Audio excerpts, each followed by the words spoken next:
Vallahi doğru.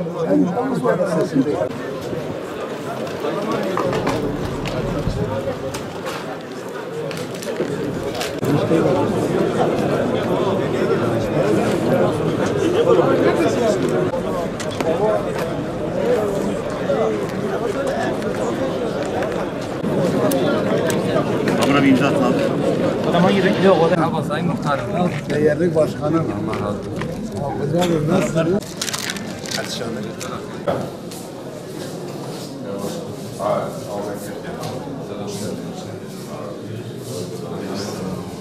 Peki.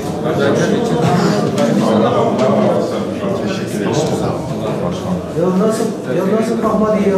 Nasıl kalmadı ya? Evet, bugün Şanlıurfa'mızda Ticaret ve Sanayi Odası'nın seçimleri vardı şu anda.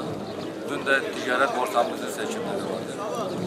Dün yapılan seçimde yine eski başkan Sayın Mehmet Kaya güven tazeleyerek Ticaret Borsası'nda ekibiyle birlikte yeni bir döneme başladı.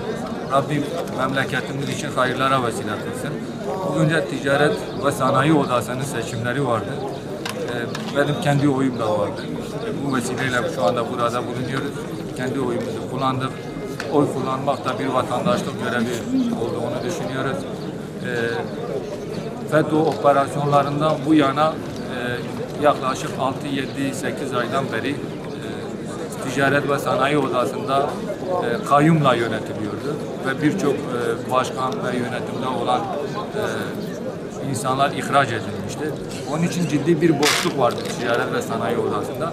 Bu da memleketimizin zararına olan bir durumdur. Elhamdülillah bugün seçim geçiyor. Herhangi bir sıkıntı yok. Çok tatlı bir rekabet var. Mesai bitiminden sonra inşallah Ticaret ve Sanayi Odası'nın da grupları belli olacak ve yavaş yavaş yönetim şekillenecek. Şimdiden seçilecek olan yönetime ben başarılar diliyorum. Memleketimiz için, halkımız için hangisi hayırlıysa Rabbim onu nasip etsin inşallah.